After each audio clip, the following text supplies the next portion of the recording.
On 13th of August, to commemorate 75th Independence Day on 15 August, 20 Battalion CRPF in collaboration with Don Bosco HS School, Diphu, organized a road rally to garner public support on Har Ghar Tiranga campaign launched by Government of India on the occasion of Azadi Ka Amrit Mahotsav to mark the celebrations of India Independence Day at Diphu.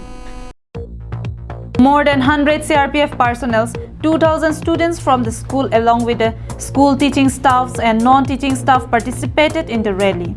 Vande Mataram, Bharat Mata Ki Jai and other patriotic slogans were chanted out loudly throughout the rally.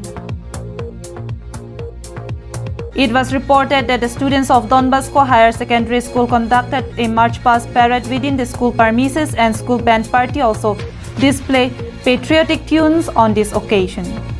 Commandant of 20 Battalion CRPF and Principal of Don Bosco HS School, Diphu, urged the citizens to take part in Har Ghar Tiranga campaign and take pride in displaying national flag in their home.